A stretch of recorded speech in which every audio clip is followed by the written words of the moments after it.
Welcome to the Autosportradio.com 2023 show. I'm your host, Don Kay, and we are coming to you from the Green Street Pub and Eatery in Brownsburg. If you've never been here, you got to come. The food is good, the prices are right, and the service is outstanding. It's located at 911 North Green Street, obviously, in Brownsburg, which is also Route 267. I want to mention a couple things, not very happy things, I might add. 500 veteran Dr. Jack Miller lost his father this past week. He and his wife Eileen had been married for 66 years, and we send our condolences to Jack and his family, and also attended a funeral today for Sean Payne, who was a photographer for the Indy Racing League and IndyCar Series for many years. He just passed away. He had his funeral today, so we want to send out to their families our condolences. My two guests today are probably never heard of them. One guy thinks he knows One guy you've enough. never heard of. Stop it. Yes, I know, but they've heard of me finally. Sitting next to me is a voice. When you mention the name, they say, "Oh yeah, I know." Or they hear the voice, "I know who it is." It's Larry Lipsch. No, it's not either. Please welcome Mr. Paul Page. Hi, everybody. Thank you. Thank you very much. Incidentally, if you don't have a copy of his book, there's some here, and if you talk nice, he'll even sign it for you. An outstanding book. Sitting at the end of the table where he belongs is a member of many things. He's a member of the IMS radio network. He does the pit reporting and corner reporting. He is also a producer of a podcast, I understand. And he's just an all-around good guy. He's very straight, never says anything out of line. He's not funny at all. Please welcome Mr. Michael Young.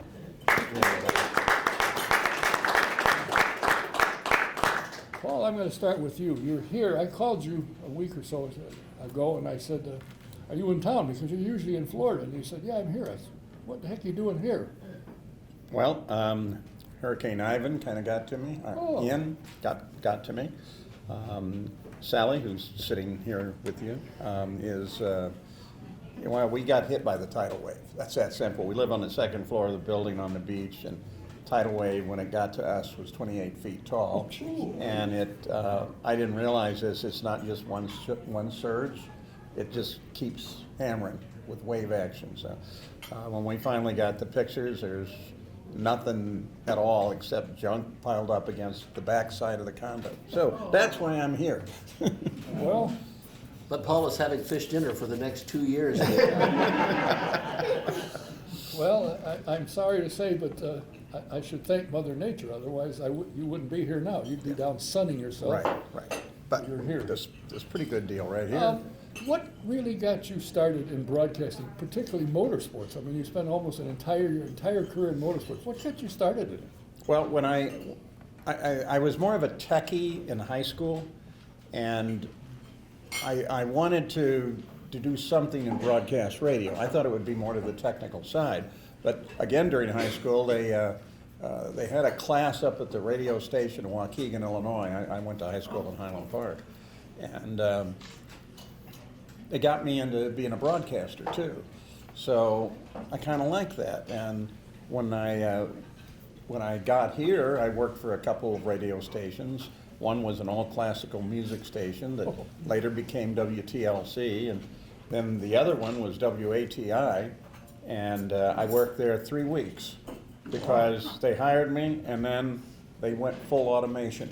So they didn't need us. So that's when I went to WIBC just looking for a job, and ended up in the news department there. And I learned a lot in that news department. Plus that's where Sid was the sports director, Sid Collins. So in other words, Sid helped you get your career in motorsports jumpstart. Oh yeah, definitely. But it's funny how he did. I had gone to on an assignment to Wilbershaw Hill to do a soapbox derby, and I interviewed the winner.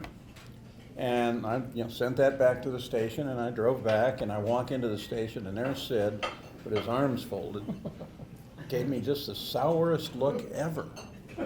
And then he says, "That's the worst interview I've ever heard."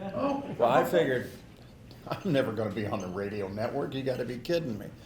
But then we had couple of big studios at WIBC in addition to the little broadcast booths. But he took me back in one of these studios and started teaching me how to interview. And then one thing led to another. But in each of those sessions, he would always say, but there's no room for you on the radio network. But so, eventually, and after all the debacle of '73, the '74, they expanded the pitch, and so now there was room for me. And Sid brought me on, and then he once he got me there, besides what he'd already trained, he also started training me in the broadcast at the Indianapolis Motor Speedway. He'd bring me up in the booth during the time trials and everything and show me how things were done. So that's it. But I gotta think, the highlight of your broadcast career and everything you've done. Oh, it's being right here, right now. You can go to hell for lying. Yeah, I know. Stainless steel. I've heard that. You made a guest appearance at the Speedway High School unintentionally one year. Yeah, that was. And limped away. I like to think I made the biggest touchdown Speedway High School ever had. We were flying in our little WIBC helicopter, and we were just passing over the North 40 when we heard this really loud crack. And pilot and I looked at each other like, what was that? And we got a little further, and another crack, and then the main rotor stopped turning. And I thought we were going to hit the high school, but fortunately we hit on the football field just to the west of it. So, and they give me no credit for that touchdown at all. Nobody was sitting there going like this? No, and I didn't even get a shot at the extra point after. What does one think as they're riding in a helicopter knowing they're going to crash, and you have probably a big bubble in front of you? What's going through your mind? Well, the first thing was get my belts off. And the reason was I'd been in the Army, and while you were strapped in helicopters, the deal was if anything goes wrong, get your belt off so you're not kept in the helicopter, especially if the rotors come flying. So kind of instinctively I took them off, and then before I could think or do anything more, I'm laying on the ground and pieces are still hitting around me, so I'm amnesic to that moment. But and my best luck of all, there's a fire station about 200 yards west of that. And they actually almost drove through the fence to get me. Wow, quite interesting. Yeah, it was a day. Mr. Young. Yes, sir. You have become very well appreciated with your broadcasting talent. How did you get into broadcasting and into motorsports in particular? Dumb luck. That's my story. You Yeah, did your well, own. I'm even dumber than you in more ways than you know. I grew up in a little town in northwest Ohio, and just always had a love of music. So I kind of started down the music line and went to a university in northwest Ohio, Bowling Green State University. Dwayne Pullman, who is an award-winning broadcaster, sports journalist, and news journalist in Ohio, was 2 years older than me. He said, come up here. So by about the junior year of college, I realized I had not learned anything, and I'd spent a lot of money on beer, and I better figure out what's going on. So we had a program director, and then a dear friend of mine, music director, come down from WIOT in Toledo. And they said, if you guys haven't started looking for a job, you better start now. So I applied immediately, lucky to get an internship. And as soon as I got out of college, I started overnights. They had a spot for me in overnight radio.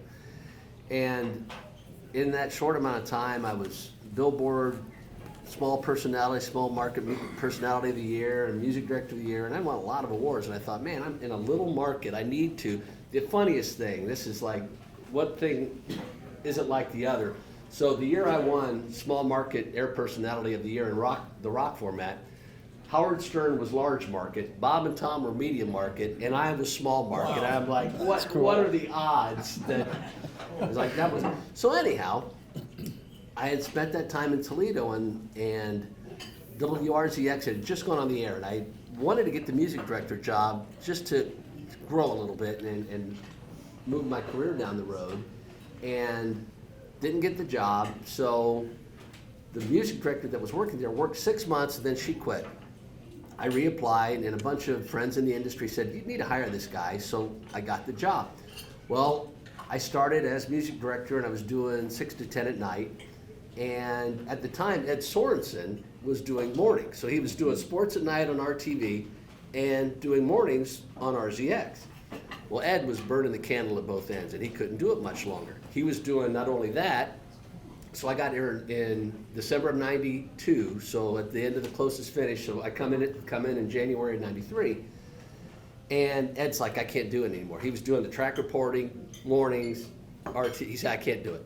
So the program director said, hey, you like racing, don't you? I'm like, oh yeah, I love racing. I've been following it my whole life. He goes, well, we'll send you to the track, we'll call you track dude, and you'll just go out and do all our coverage for us.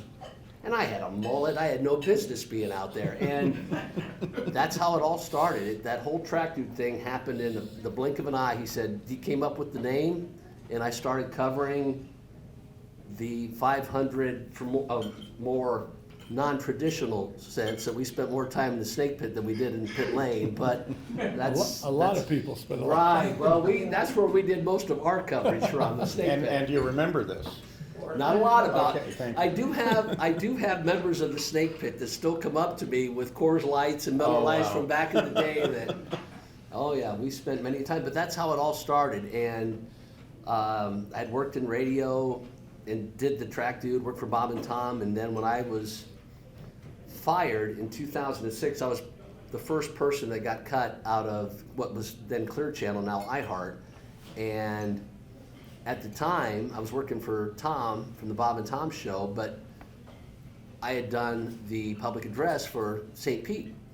And that was 2016, the first time I did it. And Brian Barnhart loved what I was doing. So he goes, we should have you more often. So that's how I really got with the league. And as time went along and I got a chance to work, Wally Levitt gave me a shot at Kansas. They needed a pit reporter, and I got my shot and just was lucky. Right place, right time. And you survived sitting in the trailer with Dave the King Wilson, Yes. Mark James. Yes. And what went on in that place, you could make a movie out of it. You certainly could. It You was certainly just could. hilarious, Yes. unbelievable. Tell me about your production. Now, I understand you So- started out as a host and then you ended up as a Well, producer. so we were doing a podcast. That's where when I left, I was actually selling graphics and other just Yeah, out of necessity find a job. And we started, there was a podcast called The Skinny, so I became part of it. Unfortunately, we had Paul on a couple of times, and the podcast was just on YouTube and started down there. Well, we had worked a deal with Lucas Oil, and they wanted it to be part of MAV TV, so we're now on MAV TV. Paul's episode aired on MAV TV. We were originally airing on Fridays at 5 and then Saturday, Sunday. They're going to move us to Sunday nights at 8 o'clock now, so we'll be in prime time on Sunday nights. They're going to do specialty days each day, so the show is basically a racing podcast, but for television. I run the board and we'll pop in periodically, but it's fantastic. And you've got the coolest little We studio. have a nice little studio, yeah. where is it? 28 North High School Road, right next to El Rodeo. Oh, really? Or like you like to call it, El Rodeo. Paul, my friend, you have done the gamut in motorsports. You were television announcer for CART from 79 to 87, and you were the voice of the 500 for a number of years. But I got to think the highlight, when somebody says, what's the best thing you ever did, it's probably the Nathan's hot dog eating contest. My absolute favorite. I was so proud. Actually, it was a lot of fun. And it was on the 4th of July, so you're in New York for the 4th of July. They had no production meetings. There was nothing to prepare for. So you could go to Broadway, you know. And then when it was over, I would get a flight out of JFK Airport like at 8 o'clock or so, if I could, because as I was flying home, if the sky was clear, all the fireworks displays were going on down below. It was just cool. And those are really nice people. By the way, Joey Chestnut now lives up on the north side here. That's what I Yeah. heard. Yeah. Do you know how to get a hold of him? No, I don't. I mean, I guess I could get a message to him, That but would be a good idea, do that. I hear if you hold up a pack of Nathan's hot dogs, you guys well, he's got all these kind of hot sauces and stuff now, so he's probably a double millionaire. Oh, well, it's all right. He might still. Maybe he'll sponsor a car. Well, it could be. I'd like to get him in here. I think it would be interesting to talk to him. how do we eat 70 hot dogs in a matter of a few minutes? Well, talk about the technique, because that was part of your coverage, just how they're able. These people are having dinner. It's good. And by the way, my dinner was awesome. Well, yeah, they have some techniques. One is apparently your gag reflex can be overcome. It's not physical, it's a psychological thing that you can beat it. And they all chew like 5 sticks of gum, maybe more at a time, to increase their jaw strength. And they each have a drink that is special to them that helps lubricate everything while they're in the contest. So there is some science to it, kind of. Forrest Lucas has got to get into that to lubricate the throat. Yeah, there you go. You Now- can get a sponsor. There's a stack of books here. If you haven't gotten one and haven't read it, it's really good. Thank you. Excellent. Now, I heard from somebody, I didn't ask the question, I disappeared quick. You were asked at an outing, I mean, you've been all over the place. We were asked, who's your favorite driver? And of course, everybody expects you to say AJ and Mario and so forth. But I heard your answer was a little different. A little surprise. Who was your favorite driver? I think the question was favorite best kind of question, I'm but sorry. Who was it's your favorite best? Louis Meyer. Really? Yeah, I think obviously a lot of people thought it would come out of this era, but when you go back and you study Louis and what he did, especially on the one win where he gets the Borg Warner Trophy, he gets the milk, he gets the car, so he's a pathfinder in all of that, and I knew both him and his wife pretty well, and they'd actually come down and visit, and we'd talk about things that, throughout his history and how they used to, when they trailer out to the West Coast, he'd get up in the race car in the back and sleep, and his wife, Mom, we call her Mom, would drive. I drove with her from Indianapolis to Long Beach for the very first Long Beach race, the Formula 5000, and Kay Bignati was there too, and I was trying to, I was the guy, so I have to drive most of it. And finally, Mom says, "Move over." Okay, because I was tired. And she gets in there and hikes her skirt up, and I think about it. She'd been doing this for years and years with her husband, towing cars around the country. So this was nothing. And that was in the day when I first got here in '63 or whatever it was. Towing your race car to Indianapolis on an open trailer was not, most of them did it. Yeah, and then Bignati came along with this, it really was a furniture hauler, so it had a lower back end, so you get the cars in it. And it's also like Pat Patrick's, when I first, this is like maybe 70, 71, his coach was a small Winnebago. So things have changed, for the better, I guess. They have changed. Now, in your book, after it came out, I've talked to you once or twice since. In fact, we interviewed you at the Speedway one day, museum. You were doing autographs, and we interrupted you, and we sat and chatted. And you had indicated, I think at the time, that there's some things that after you got done, you said, "Oh, I forgot this, I forgot that." Yeah. Are you going to put another edition out? Yeah, it's going to be a little different. This is more of it's a combination of history plus anecdotes.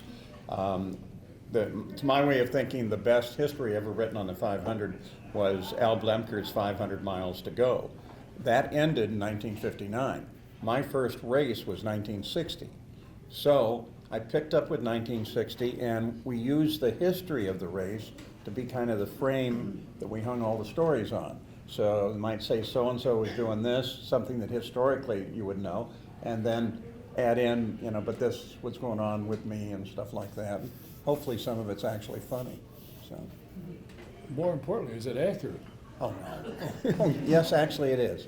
My co-author was John Elrod, was really adamant about, he double-checked dates and times and places. And, so, yeah, it is very accurate, and I'm pretty proud of it. I'm very You proud should of be. it. I'm serious. If you haven't got it, haven't read it, you need to get it. And while you're here, if you get a copy, with a little encouragement, I think Paul might even sign it. And by the way, I want to mention, your wife is here, Sally Harvick. Sally Larvick, yeah. And she is a former broadcaster as well.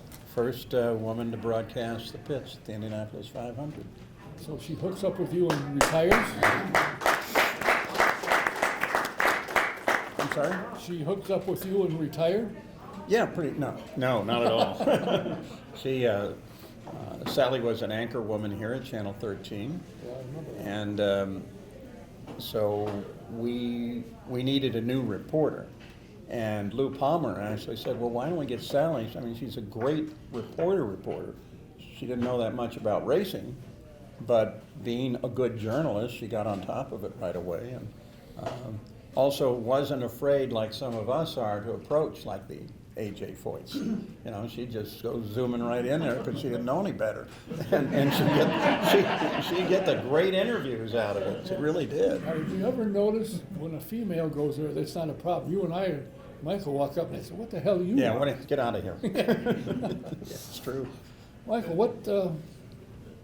what is your assessment of the 22 season in IndyCar? And how do you think it's going for 23? I think 23 is going to be wonderful with the amount of cars. 27, I think, will start St. Petersburg. So car counts are way up. The sponsorships look like they're up. 22, I thought, was a good year. It was great to see Will Power get his second championship. It took him forever to get it accomplished, but at the beginning of the season, you could tell he had changed again. He's kind of morphed into a different Will Power. When he won the 500, he had really concentrated on the race and his technique of driving. I spoke with him today, and he talked about last year, and talking about bus bros. I said, are you like a bus bro cousin? How do you fit into the bus bros? He goes, I don't really have time for it because when I'm at the track, I want to concentrate on racing. And I think that's what really helped him not only break Mario's pole record, but to get that championship locked down. I think the old Will may have pushed too hard at times and put himself in the fence, where now he knew the limits and drove up to those limits, but never really drove over them, where he would drive past his limits at other times. And the season was fantastic. I learned something about David Malukas I never knew. I never knew he was a ballroom dancer. At the rain delay in Iowa, we spent an hour between Jake Query and I interviewing what was nearly the entire field. And it was odd because Jake was talking with Simon Pagenaud and people were screaming Elio from across the track during the rain delay. And Jake said, Simon, people think you're Elio. And he goes, well, because I was dancing. I'm a great dancer, aren't I? And Jake, being blunt, said, no, you're a horrible dancer. So I ran down and talked to Elio, and Elio said, yes, he's a horrible dancer. So we spent time with Elio, got to David Malukas, and I said, now, that ended up, he had a great finish, so he had runner-up finish that night. And I said to him, who's the hardest? I mean, you've proven that you're a pretty tough competitor out there. Who's the hardest driver still to pass? And he goes, oh, Elio. Elio will not let me around him to save my life. I have to work and work and work to get around Elio. And I talked about, well, dancing and Simon doing that. He goes, a little known fact, I was a ballroom dancer at the age of 8. And there is a video on YouTube of David Malukas ballroom dancing at 8 years old. Yeah, it's amazing. Now, is it amazing that his father, what's it, HMD or something, Yep. has got 8 cars, I think all in the what's now the Lights Next series. Indy Next, yep. And they're Yep. going to the Marsh store just down the street from here to put, as they're now a new garage. So Marsh got out from under that one. Yep. Unbelievable. It's a great story, and for his father to start the trucking business, coming to the United States, what they've lent to not only Dale Coyne, but what they brought to Indy Lights, it's a story of passion, and I think David, it was interesting, I asked silly questions today, and I asked Will Power, I said, who would you take in a road trip with you that you'd just like to get to know? He goes, David Malukas, I think. And I was like, but David's a great kid, and his stories is one of a lot of trial and tribulation with his father coming over, and what he's been able to accomplish and the amount of success they've had in a short amount of time is nothing short of stunning. I think it's very interesting what's going on, not only is IndyCar, and there's more cars to be joining. I guess they're up to 34 or 35 cars for the 500, so there will be bumping. Not a lot, but it's just still should be very good. Still going to be bumpy. Yep. And you have to take your hat off to Mike Shank, who kind of out of nowhere with Elio won the 500. He just won the Rolex 24. I mean, this guy is on a tear, and he's done. Strange enough, the last time I interviewed him, I said, "Did your life really change since you won the 500?" He said, "Are you kidding?" It's a whole new world, and of course they build a new shop, which I got to assume is coming because people are coming on board with him. What's interesting about Michael Shank is he's a guy from Ohio who just had a love of motorsports, but talked to Elio today and what that team has been able to accomplish. You think about how they started with Jack Harvey, and they ran the short schedule, and then they took a couple of more races on, and they did the full season, and they bring on Elio Castroneves. That's, I don't want to say a powerhouse, but they're getting to be darn close to powerhouse that week in, week out. They're a team that you got to watch out for, that they have really done. In a world of the Ganassis and Penske's and Andretti's and McLarens, Meyer Shank is right there to be spoken in the same sentence. Oh, no question. Paul is a retired broadcaster of sorts, although you make appearances like this, thank you, but do you follow IndyCar as much as you used to? Do you? I think probably more, because I'm looking at it from a different point of view. And I, by the way, still work with Mike on race day. You know. I'm the guy in the back of the room on the radio network, so I still get a job at least once a year. So what do you do in the back of the room? Make sure he has his shrimp cocktail and Yes. water? We got to make sure the chocolate chip cookies are Correct, warm, yes. things like that. And then occasionally I'll put a headset on and I'll say something wonderfully eloquent, and then I'll take it back off and leave. And you get to watch I'm it. like the old fart emeritus, really. It's funny coming up and just to be friends with Paul. Growing up in Northwest Ohio, the 500, we would listen to it in the backyard every Memorial Day weekend. That's how I discovered the race, was on the radio. We never had it on TV. We always listened on the radio. So it's funny how you get those pinch yourself moments. And Paul and I were having lunch the other day, and I was like, who would have ever thought 40 years ago that I'd be having lunch with Paul Page, who I listened to on the radio and admired. It's just blessed to be a part of this community and to have a person so gracious to be able to help mentor you and welcome you into this wonderful community. And thank you. Thank you very much. That's wonderful, but you got to look at it in another. I call him and he shows up, so that means Wow, where does that put you? True. Well, I know I have to. Paul doesn't have to show up. I have to show up. I gotta tell you something about that, because I really, you're the lead guy, so you're watching the other announcers and the development. And when I went back to radio in 2015 to anchor, Mike was just getting on board there as well. But in the very last race I did, which was in California, and won, it wrapped up the championship as well at the end of the year. And Mike, doing the pits, suddenly reports up, and this is exactly what way it should work. You don't want the play-by-play guy to be the know-it-all. More of a traffic cop in radio. You get him from A to B. And Mike came on and made an absolute statement that if it stays exactly like this, then Scott Dixon is going to win it. And just that, I was really impressed by that kind of input, because a lot of pit reporters just look at what's in front of them and don't necessarily have the whole tactics of the race. And Mike does. And I love watching today. To answer your question about today, I think I'm probably more of a fan in a lot of ways, because I'm not encumbered with a lot of work to, I don't have to memorize everything now. I don't have to research all the stories. I research what I want to research and then plop down and watch the race. Love it. Do you have Peacock? Yes, oh, absolutely.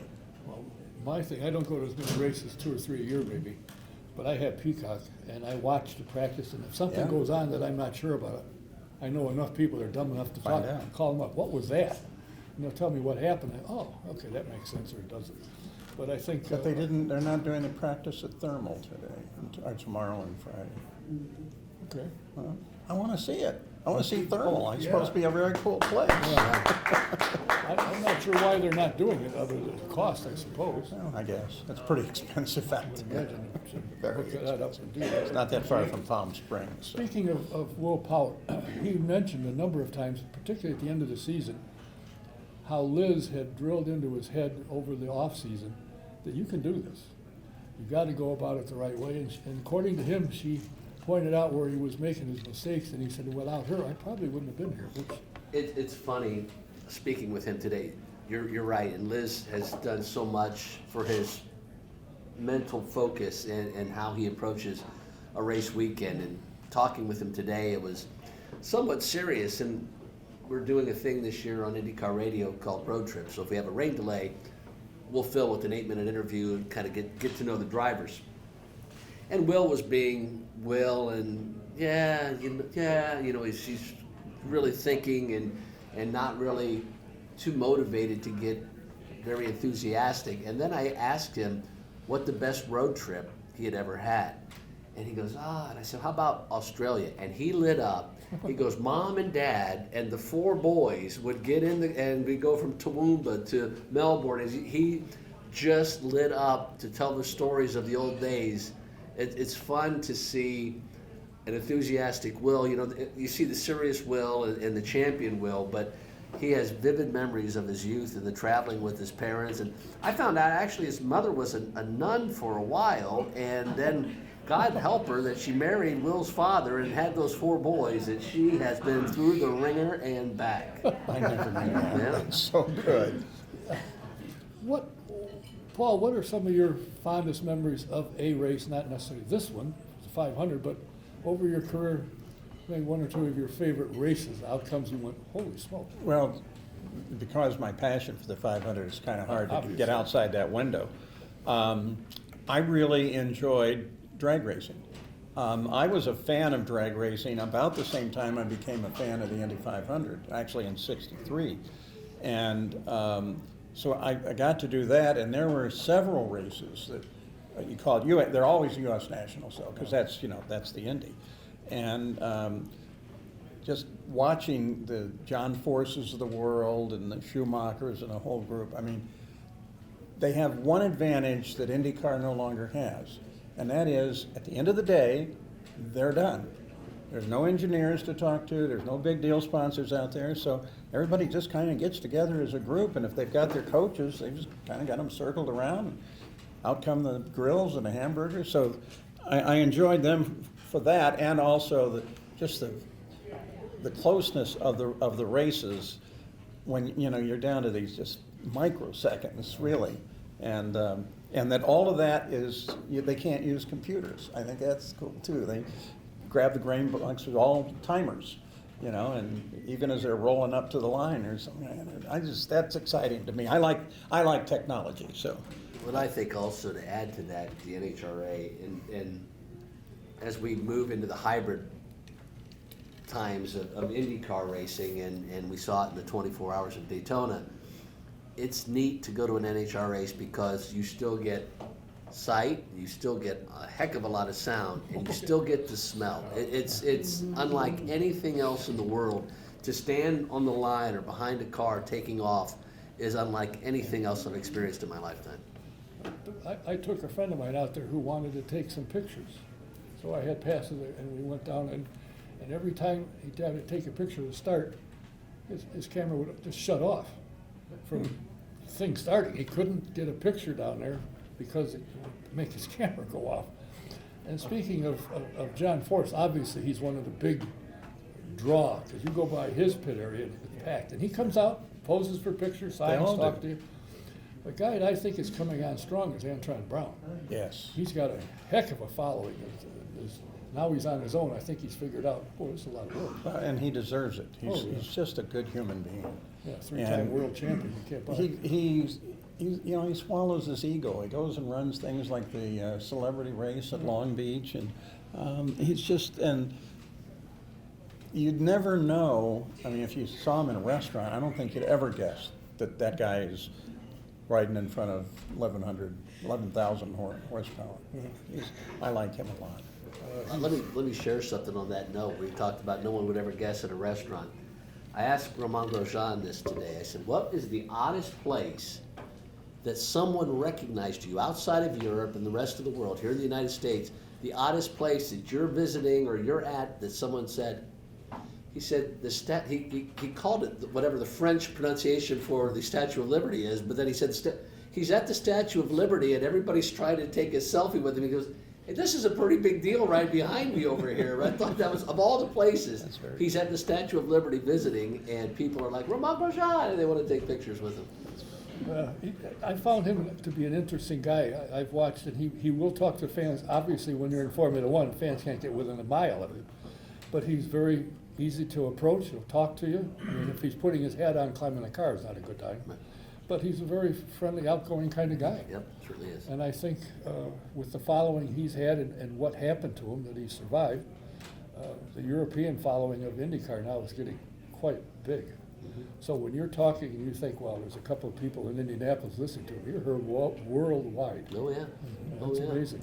I've been trying to try some kind of, how many are people listening worldwide on Sirius XM? They won't tell you.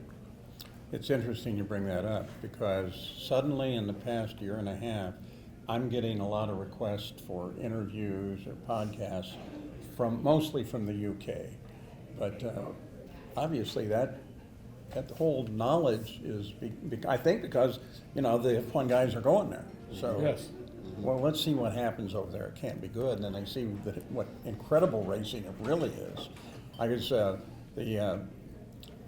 the guy who does play-by-play for Formula One, a guy named David Croft, he was wrapping up the season, and he talked about all of our close finishes this year. And I'm thinking, 6 seconds is not a close finish, okay? When I first came here in 63 or 64 it was, at that time, you could win a race by half a lap, and sometimes a lap. And the odd thing that struck me is people are getting in line to buy tickets for next year. I said, wow. Now you have a race finish and it's a second, so it wasn't that close. Yeah. Oh, really? Let me tell you what it used to be like for them to win. Paul, how long did it take you to write this book? About 5.5, maybe 6 years. What, you can't write? No, I can't. I had been writing chapters. Think up something, I'd write a chapter about it. So I had all these chapters, but it wasn't really going anywhere. And that's when the guy who's my co-author, John Elrod, he takes me to lunch one day and he says, hey, I'd like to write your book with you. And so this is the guy, he's a lawyer, so he's got an organized mind and everything, and pretty good writer. And so we got together and that actually got done, but it was like 5 to 6 years just figuring out what ought to go in it. And I still have probably 5 pages of more stuff that hopefully is going to be in a future book. And it's just, they're anecdotes. They're, things that the public may not know about, and about the temperament of the guys. I would never write a show and tell. This is what makes them so special, these things that you see behind the scenes as well. For the drivers, you get all the attention. There's like, the quarterback on a football team. You take the other 10 guys away, he's just some nitwit getting up off the ground. The crews and what they can do and what they can find and what little, somebody will get an idea of a little tiny thing. You're going to move it 0.02 of an inch, yeah, and it makes all the difference in the world. But this sport is that close and that tight, and back to your point about Formula One, saying what, like great races, winning by 6 seconds.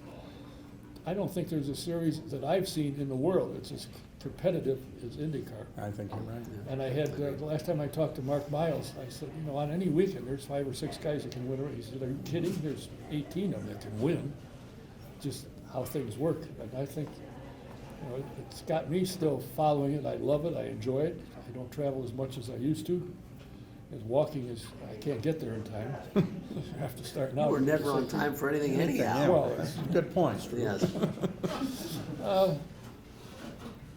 Michael, what would you like to do going forward? What's your ambition from here? Ride this out as long as I can.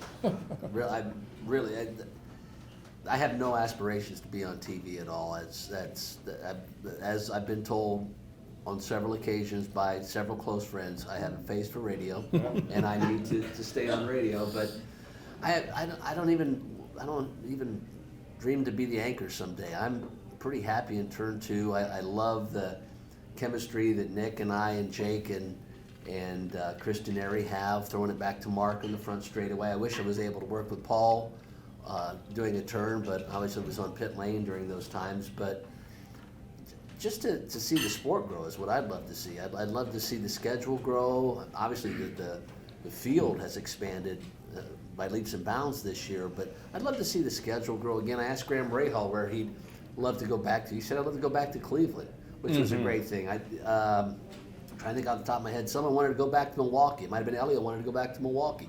There are some great hotbeds of racing, and I understand going to Portland. I understand going to Laguna Seca. I understand trying to branch out to the West Coast, but when the bulk of your fan base is in the Midwest, why not travel to Road America, but go to Milwaukee, go to Cleveland, go to Mid-Ohio. Nashville's a great race. If that's where the fan base is, I would overserve the fan base and see if we can't get one or two more races in this area. Ed Carpenter wants to go back to Kentucky, and it'd be wonderful if they could actually get that place back up and running. Sharon and I were just there a couple of weeks ago and stayed at the Ramada, which is across the street. And I had heard, a lot of you had heard, the infield's packed with semis. Not anymore, it's not. It's empty. Basically, Ford had a whole bunch of cars, vehicles, because they couldn't get the chip to them, so they're sitting. There's a few trucks sitting around with the hood up. I'm not sure what that's about. But we stayed at the Ramada, as I said, it's across the street, and they said the reason it shut down is the governor and Bruton Smith had a little disagreement. So Bruton says, you don't need that tax money? Bye-bye. They're talking about they want to come back next year, 24. So that would be a place to look. Milwaukee, I've heard there's interest in that. That would be, I think the last time they went, people said, well, it's here and gone. That's the problem. They got to get Well, in don't you there. think it's coming back in a year? I hope. That's kind of the buzz I'm hearing. I hope. Yeah. I hope. And, you know, we used to do it during the state fair. We used to do 2 races a year. races. and Talk one was about the that. I state want to fair. know about what it was like during the state fair, because that fairgrounds is so awesome. wonderful anyhow. It was awesome, especially because there's such a German presence there. So there are all these pastry and bakery things. I mean, you could get fat walking from the truck up to the broadcast booth. I mean, it was just, and the races. I mean, races at that track, you know, that go an entire race green and things like that. I mean, it's a neat little place, and it has all that incredible history too. So. And I give Michael Andretti credit. He really tried to revive that when he did the fan fun center in the back with the Ferris wheels and try to get the kids involved. And I don't know why it never took off, but it is a wonderful facility really for racing. is. It really is. One of the first times I went there, I somehow commandeered a photographer's pass. So I was down in turn 1 at the start of the race.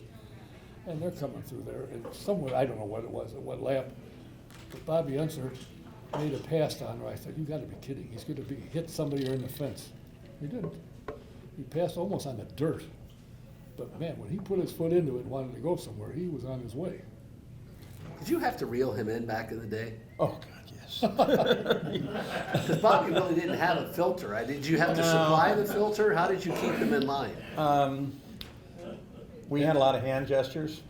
Most of them were decent. You know, I was like, "Shut up, Bobby."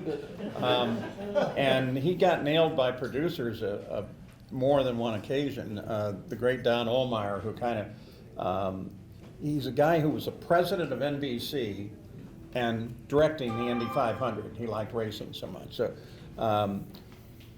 Don would work closely with Bobby too to make sure his head's pointed in the right direction. And there was the race at Denver. Bobby was supposed to talk about a specific item, but late in the race because we had a feature to roll in conjunction with it. And it's like lap 4, and Bobby starts into that whole thing, ruining the ability to roll the feature and everything.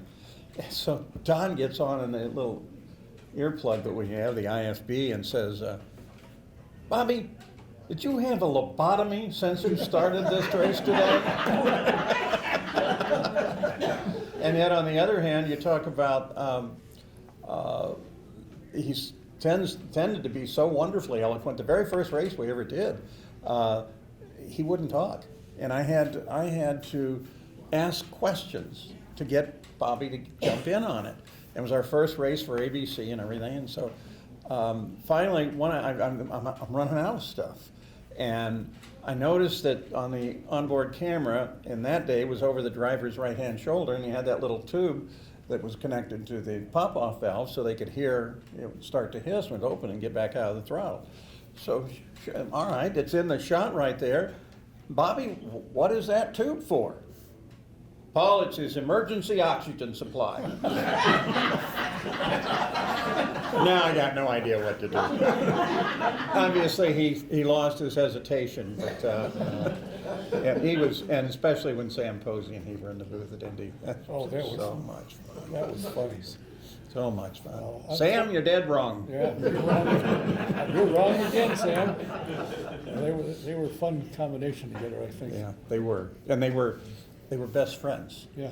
We were on a flight to Surfers Paradise, so we're flying to Sydney, and the two of them sat up the entire 14 hours and talked racing. So they were also friends. There was not that kind of friction that I think a lot of people thought there might have been. Yeah, but it went over television well because people Yeah, listened to hear it. I did. It was so Listen much. to hear it. It was good. I've got a comment to both of you guys. You know, you were in the television thing, and Michael was in the radio. That when I mentioned, I get calls, you know, or email, who your guests? Paul Page and Michael Young. Oh, you know, Paul Page's voice, I could hear it anywhere. The minute I hear it. Same with Bob Jenkins. You two, in my opinion, from what my experience, I've only been doing this thing since '74, so I don't know that many people yet. I miss Bobby. You know, that your two voices are etched in stone. And come to think of it, if I'm not mistaken, there's something in the Speedway Museum that you're in the Hall of Fame. Yes, and that's the most incredible honor, and totally unexpected. And you know, and then you get this notice you're going to be inducted. And I was to have been inducted in 2020 during the pandemic, so we didn't have anything of that. Yeah, that's. So you had to walk around saying, No, they actually gave me the ring right away. Yeah. So I'm going, hi, Don, you see anything on my hand? and the same How we doing, Don? Pretty good over here, huh? And you know what? I don't have it on at night. And the reason I don't have it on is in the cold. My fingers kind of shrink. And I lost one ring from the other hand, so I'm not putting that on until it gets a little warmer. Put your hands in your pockets. Oh, that's an idea. Okay. You're good at that technology. Oh. Aren't you? And the same with you. People say, oh, yeah, I hear him on the radio. I like his commentary. You know, it's funny. I've come in at the tail end of the glory days of everything. I've achieved everything that I never dreamt I'd ever achieve, not only being on the radio network, but to call a turn, a little kid from Delphus, Ohio, to be on the public address system at the Indianapolis Motor Speedway. But to your point, when Bob on the radio, with Paul on the radio, with Sid, those are the days when that's all you had. So your lifeline to the Indianapolis 500 was the voices that you heard on the radio. I'm so blessed to be able to do what I'm doing and to be able to, that it's still something I'm able to do. But I don't know if it'll ever live to that glory, just for the simple fact that that's all we had back then. Now people can watch screens all over the track, and it's on their phone and they everything. got your phone. You really, it's changed so much. Not that people don't still love listening, but it's changed so much that's why you'll never have another Tom Carnegie on the public address system. You'll never have another Paul Page or Bob Jenkins or Sid Collins on the radio. Nothing against Mark James or Mike King. It's those days of the lifeline. It just have kind of come and gone with everything. It's all changed, but we're still happy and still just so gracious to be able to do it. But you know what? We are so lucky to have programs like you have. Yeah. And being able, to be able to watch practice and everything. When I was growing up, after I'd come to the 500, I'm up on the North Shore of Chicago, and the only way I can find out anything about what's going on with the 500 is by subscribing to the Star News. Yeah. And, get it by mail 3 days later, but at least I got something. And now today, you're so on top of everything. I watch the scoring, I can watch the speeds, I can watch the pit stops, I got them all right here. And that's what I like to do, because I'm a big tactician kind of guy. I love to see, That guy's got to stop in 2 laps. You know? Well, but you look back and just talk about the star and just what Robin Miller Yeah, oh accomplished my in his lifetime. I talked to Marshall Pruitt. He goes, I try to carry it on, but even that, the print medium is not the same anymore. That I think that the diehards always love it. And what I'm so proud of what we do at IndyCar Radio, what we do on the IMS public address system, so proud because we do such a, I think, a great job. But things have changed that, I don't know how best to say it. It's the days of how people viewed the mediums have changed. Well, I think, changing the Indy lights to the lights next, I guess. Indy it is. next. I said, why? Well, we're trying to get a younger group. And if you watch in the grandstands, which I have done, silly, they'll have mom and dad and the kid's sitting there watching, looking at his phone to watch the race. Well, hell, it's right in front of you, but they watch. Right. So they're looking to get that part. And I think it's great now that the lights are now on Peacock. They're covering that more because these are the people moving up. I find it kind of strange. Last year's champion who ran away with the series hasn't got a ride. He's got the scholarship to pay for 3, but he hasn't got a ride. But you look at everything though. You look at kids. It's unfortunately it's the grandparents taking the grandkids. It's not mom and dad. It's starting to change a little bit, but you look at all the organizations that we had, or I know of growing up, the Knights of Columbus, the Lions Club, the Rotary Club. All these things have kind of changed and morphed into different things. That the way people consume life anymore has completely changed. So just to be a part of something that's still viable and still productive and still good is a blessing, but it's hard to make a difference these days. It really is. Well, I had Mark Janes here, our last program, January 10th, I think it was, and the reaction to him, he's starting to, people recognize it, recognize the name, they hear the voice. And he's good. He's really good. He's doing a really nice job, Yes, I he think. is. And the other thing that I get on you, Mr. Young, is that you know how to ask the questions. I mean, there's so many interviewers that ask, you watch NFL, some of these people ask questions, what in the world has that got to do with anything? Well, and again, to that point, I thank you for the compliment, but it's, to my point, it's hire somebody that really doesn't know what they're doing, but they might look good on television, they have a pretty face, and it doesn't matter the content. That everything's been dumbed down, that nothing, came from radio. Radio is horrible now. It's just, it doesn't, the news talks are still good, but music stations aren't what they used to be. But it's how cheap can we make it for the consumer? How little should we pay the talent that you've really lost? Thank goodness for IndyCar Radio and what they do at NBC and the IMS public address system, that Alan Bestwick and Dave Calabro, that we still have quality people, that we've never sacrificed the quality just to fill a slot with somebody. Well, I think what the Vice President of Communications is doing is outstanding. When he gets on camera, he knows what he's doing, but I think they're missing something in that station, where Dave Calabro knows what's going on. He's there, he's part of it, and so forth. So I think, it's changing, but the people, I think, working with, for Mark, working with Davey Hamilton, somebody who's been there, and when you think, what does Davey bring? Well, he's crashed, he's had 17 surgeries so he can walk. You don't notice now that he was injured so badly.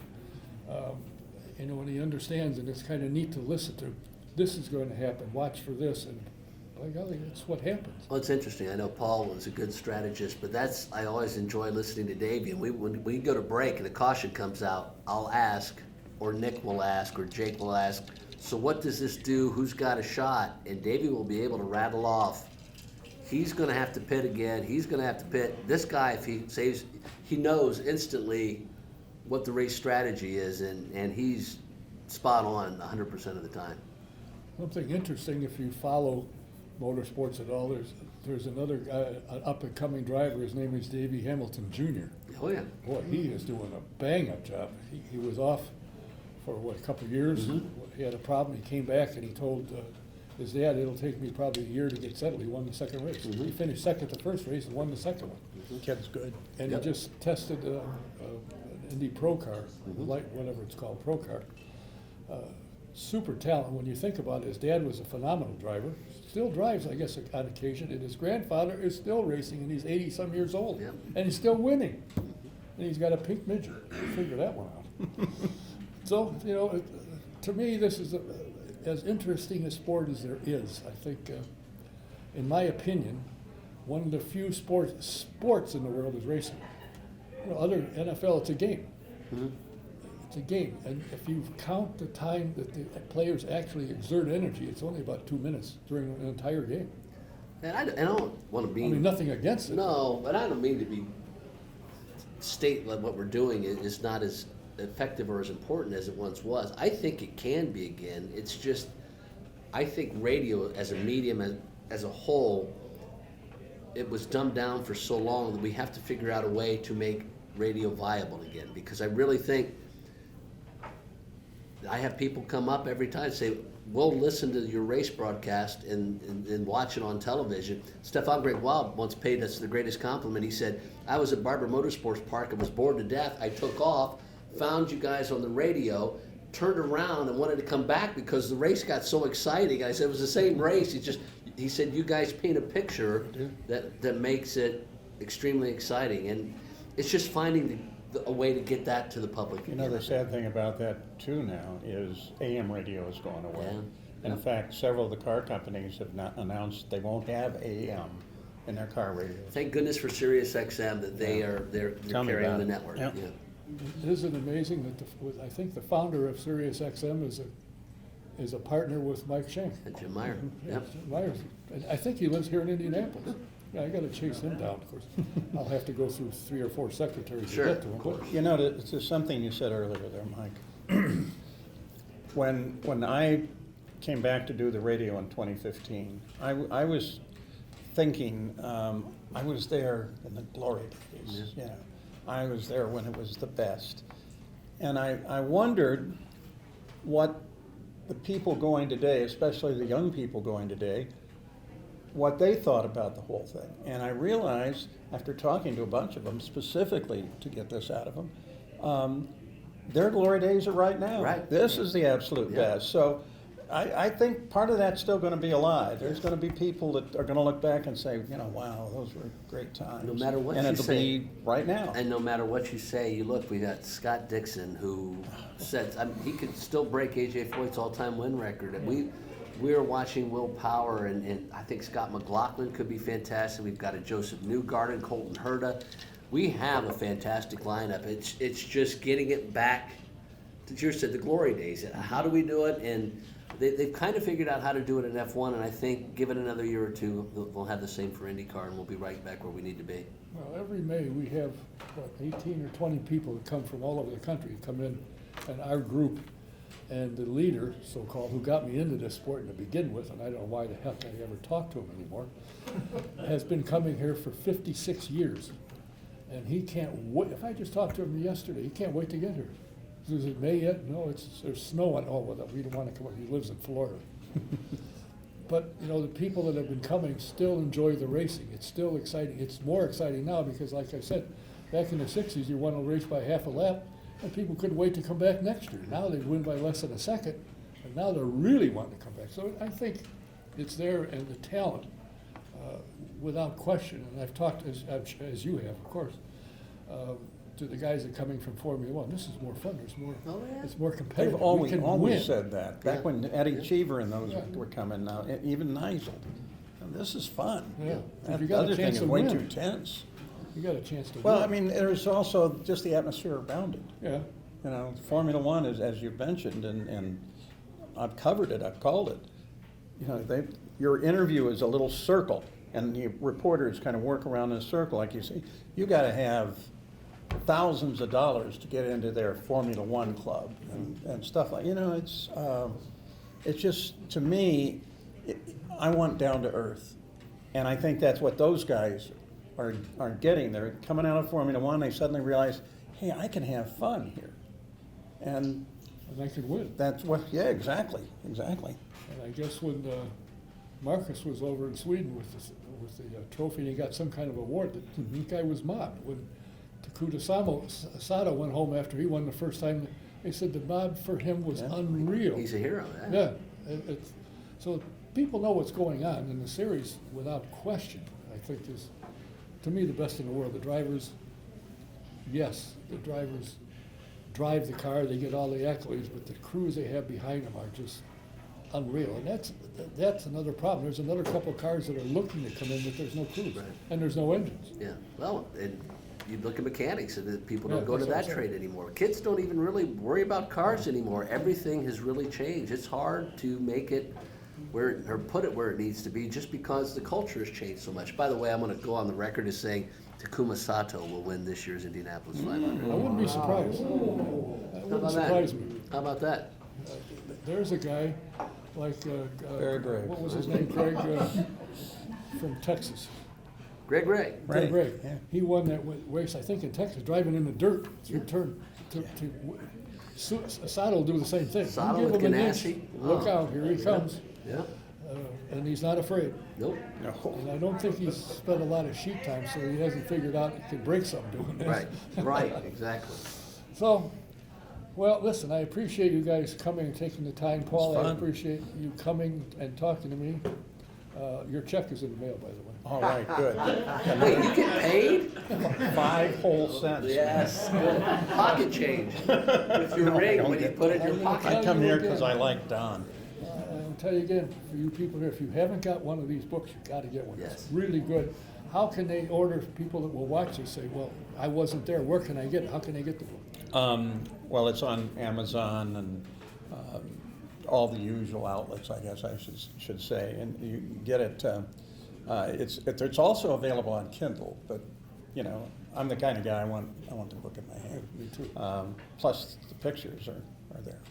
But yeah, Amazon is the best. I don't think I'll be doing anything now until maybe May, the memorabilia show, something like that. I have no immediate plans to do anything. That's why I brought them along tonight. That's why you you also asked me. Yeah, that was the other thing. Yeah. It's amazing what happens. All you got to do is ask, and guess what happens? Well, our next program is scheduled for February 21st.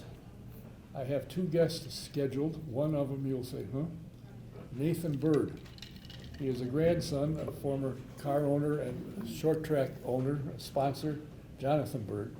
He's the son of David Bird, who runs their hospitality division in Goodyear, Arizona.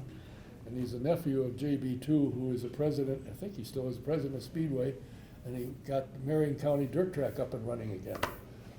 He will be here, and as of now, Dr. Jack Miller and his driver, who happens to have the same name, will also be here. So that's who our next program is, 21st of February. I've got some dates for March upcoming. I got to schedule some, and I think Antron will be here. His girl said he is so busy. And you see some of the stuff he puts on Facebook, Oh, his yeah. pictures and colors and zoom and some people, I don't know. But By he's- the way, I'm feeling old now because Jack Miller has a kid that's racing, and you're talking about the Birds have kids. I remember when they were kids at the Indianapolis Motor Speedway. It's like, Oh, oh. think about me. I think I saw the first race. You saw when they still had bricks all around. Well, thank everyone for coming out, and I want to thank you 2 guys for showing up. I appreciate it. Pleasure. One of these days, Paul, I know you're here, you're not going to Florida, because your house took a powder on you.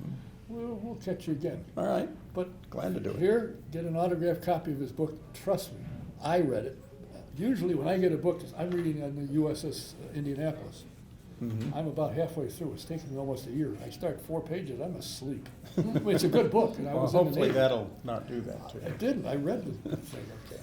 Don's used to books on tape, so it takes him a little bit longer to get through the bigger words. Anything over 3 syllables, it takes a little while. And my finger gets tired as I go.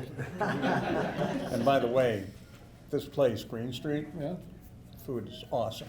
I had a bowl of chili that was like to die for. It was really food good. is good, the service is good, the young lady is here, takes care of everybody, I hope, and even, I haven't seen him yet tonight, but the owner, Tom Weaver comes in and delivers. That's how they try and get the service. So, hope you enjoyed it, hope you'll come back. Our next program is scheduled for the 21st of February. I want to thank my guests, Paul Page and Michael Young, for being here. Until next time, Don Kay saying, Look forward to seeing you February 21st. Thanks. Good night.